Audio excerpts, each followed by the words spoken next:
Narrativas Compartilhadas tem o prazer agora de ouvir Tatiana Veronese. A Tatiana é aluna de letras, foi minha aluna também, com muito prazer, e hoje ela está atuando constantemente nas ações que são desenvolvidas, principalmente nas Semanas de Letras, nos saraus, e ela é apaixonada pelo que faz, vocês vão perceber rapidamente isso tudo. Então, ela vai fazer um relato, né, da história dela. Então, Tatiana, você tem a palavra, pode começar a contar, nasceu, e aí contar sua vida escolar, sua profissão, tudo que você quiser falar, fique à vontade. É uma sessão de terapia? É, mais ou menos, viu? Olhem! Cuidado, pessoas! Vou fazer revelações perigosas, faz né? Parte, faz parte. Ai, Roberto, primeiro quero agradecer o convite.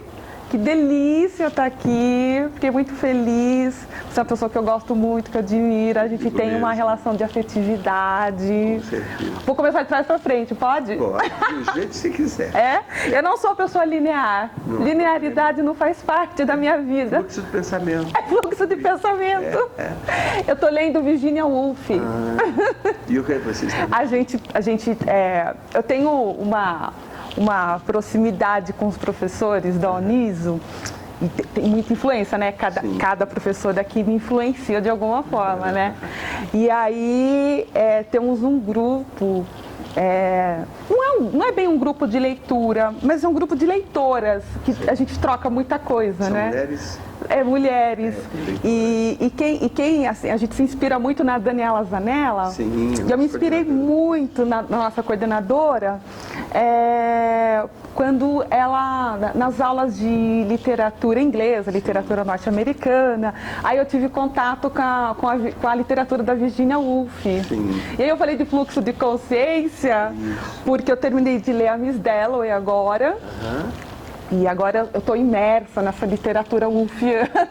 E daí a gente brinca muito, né, entre nós, né, e aqui na casa mesmo, a Daniela está influenciando também outras mulheres. Sim. Tanto que tem uma outra aluna aqui da Uniso que está desenvolvendo o TCC dela também em Virginia Woolf. E daí a gente fala para as woolfianas que é tudo fluxo de consciência. Bem, acho que assim, a minha ligação com as letras inicia desde menina, Roberto. Eu sempre fui ratinha de biblioteca. Eu era uma menina muito fechadinha, sabe? Tímida. Sim. Eu me achava feiozinha, sabe? Dentuça, magrela, sabe? Então eu sempre fui uma menina muito complexada, assim. Essa coisa assim de rir, assim, é uma coisa que veio depois, acho que com a maturidade, quando a gente começa a se aceitar. E eu tô com 40 anos, né? Então é muito significativo para mim, para eu iniciar uma nova, quer dizer, não estou iniciando só uma nova graduação, finalizando agora, mas um novo direcionamento de vida. Estou dando uma nova direção para a minha vida com 42 anos. Então, tudo isso tem as suas significações, tem muita barreira, tem muita dificuldade, tem muita felicidade, tem muita realização. Então, tem muita coisa misturada, muitos sentimentos nisso. Mas eu acho que a minha relação com as letras não começa agora a partir da decisão do curso de letras. É um reflexo de uma análise pessoal, sabe? Porque começou em Itu.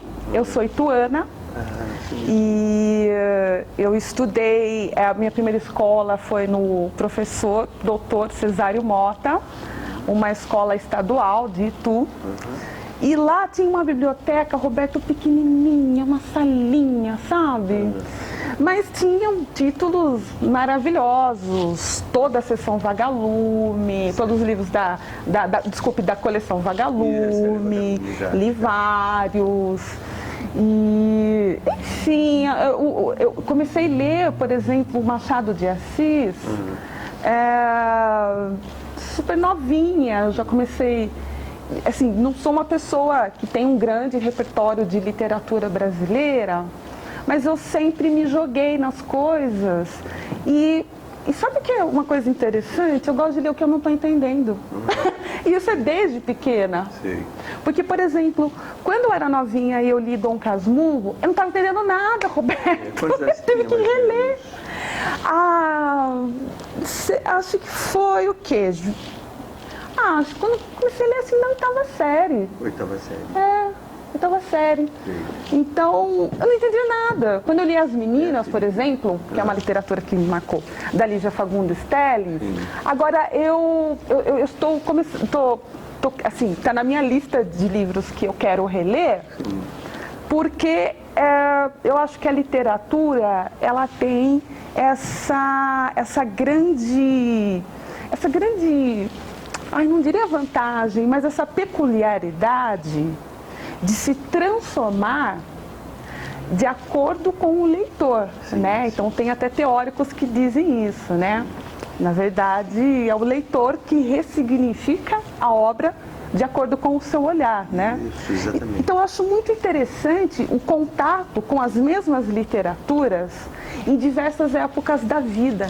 Sim. Né? Então, por exemplo, agora eu estou com uma aluna particular, linda, maravilhosa, e ela está lendo Dom Casmurro, ela é de Relações Públicas daqui da Uniso. E, Roberto, a família inteira está lendo. Está todo mundo nessa, interagindo na literatura, e eles discutem em casa um livro que eu propus. Olha que bacana, então a família toda está lendo. A família toda está lendo. Então, assim, gente, que felicidade. Com certeza. Então, aí, quando eu comecei a reler, é outro olhar. Sim. Né? Porque a nossa visão de mundo se transforma. Sim. Então eu acho que a literatura se transforma também com o nosso olhar, né? Sim, com certeza. Então acho que a minha história com o universo das letras começou lá, no Cesário Mota, e tem uma lembrança muito marcante na minha vida, que foi o meu professor de língua portuguesa. Sim. O nome dele era falecido professor Valdir José de Souza Lima, do Cesário Mota de Itu. Depois do falecimento... Isso no ensino médio já? Não, isso no fundamental. Oitava. Na época a gente falava outra coisa, né? Quinta, oitava, era ginásio mesmo. A gente falava ginásio, né? O primeiro grau, segundo grau.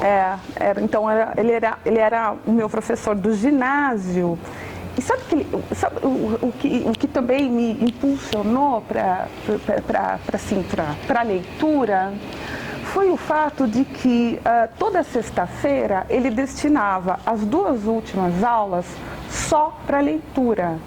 Cada um tinha que levar um livro, livre escolha, Roberto, não tinha nenhuma imposição, não tinha nenhuma, sabe assim, nenhuma teoria, nenhuma organização, nenhum plano específico. Cada um leva o livro que gosta, que mais se identifica e só lê. Era isso. Era, sabe, cada um pegava um livrinho, ficava aquele silêncio na sala de aula. Aí um aluno perguntava uma coisa, uma dúvida, né? Não tinha Google. Não tinha Google. Né? Faz um tempinho.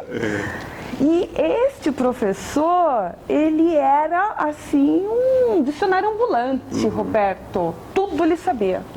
Ele era assim incrível, uma pessoa assim que me marcou. Então eu acho que esse plano de aula sem plano, né? Que não deixa de ser um projeto, foi também o que me fez me apaixonar mesmo pelos livros e pelo hábito da leitura. E isso não aconteceu só comigo. Os meus colegas desse período, não são todos, mas eu sei que alguns continuam leitores. Eu percebo, por exemplo, por redes sociais, converso de vez em quando, eles são leitores. Eu acho que este professor, ele plantou várias sementinhas, vários leitores. E você lembra alguma coisa que você leu naquela época? Ai, tem uma literatura que ela não é considerada uma literatura clássica, mas que eu me apaixonei. Foi o livro Poliana. Poliana. Ah, esqueci a autora, você lembra? Qual é o nome da autora? P.S. Books, será? Ah, esqueci o nome dela. Eliana Porter, aí eu estou nas dúvidas. Também esqueci. Tem Poliana Menina, Poliana Menina e Poliana Moça. Ai, Roberto, quando eu comecei a ler esse livro, que era aquele jogo do contente e tal, do otimismo, lá, aquilo me marcou, porque eu era uma menina muito tristinha, sabe? Muito assim. Então, acho que de alguma forma aquilo, assim, emocionalmente, assim, acho que me ajudou este livro, os dois, Poliana Menina e Poliana Moça. E tinha alguma atividade diferente, além da literatura? Tinha algum outro tipo de atividades, assim, que vocês desenvolviam? Na escola? Não. Não. Só essa. Aí depois que você saiu do ensino médio, para onde você foi? Então, daí, a minha vida é uma... são recortes. A minha vida é não linear. Porque teve, assim, até eu chegar aqui, teve tanto vai e vem, né? Sei, daí você fez... Eu fiz magistério, Roberto. Hoje nem existe mais isso, né? Ou então o ensino médio seu foi... O meu ensino... Não, então, aí que tá. Eu comecei... eu comecei a fazer contabilidade. Eu falei, gente, isso não tem nada a ver comigo. Aí eu fui fazer magistério. Só que daí começou aquele negócio de vestibular. E as disciplinas do magistério, na época, eram muito específicas para o que a gente chama hoje de ensino-aprendizagem, né? Sei. E aí eu falei assim, gente, eu preciso passar no vestibular, né? Então eu fiz um período de magistério e eu finalizei com o que, na época, chamava de ensino normal. Sim. Então eu não me formei no magistério, aí eu finalizei assim com o ensino normal. E aí eu entrei na faculdade de Direito. Sei. Mas a minha mãe dizia, sabe o quê? Minha mãe faleceu, né? Faz 6 anos. Ela dizia, tu tinha a faculdade de Filosofia, Ciências e Letras. Eu disse, por que você não vai fazer letras? Eu disse, não, ninguém quer fazer letras. Deus me livre, você é o quê, professora? Roberto, eu dizia, meu sonho agora. Olha como as coisas mudam. Tô pagando, né? Tô pagando a boca.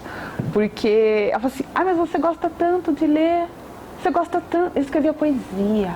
Sim. Eu me apaixonava pelos meninos.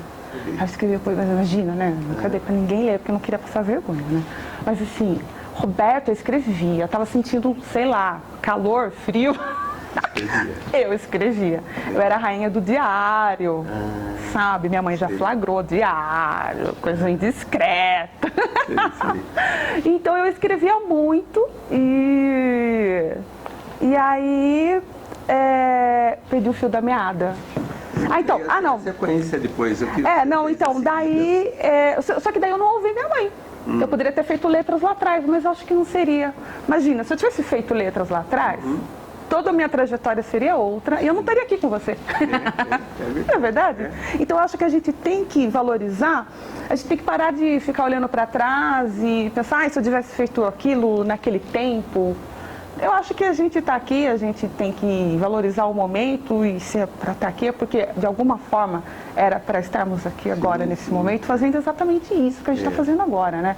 Então aí eu comecei a faculdade de Direito, tive experiências legais, bacanas, professores interessantíssimos e o que eu mais gostava era de filosofia do direito. Filosofia do direito, que legal. Eu não gostava de nada. Eu não gostava de direito civil, direito penal, não gostava de nada.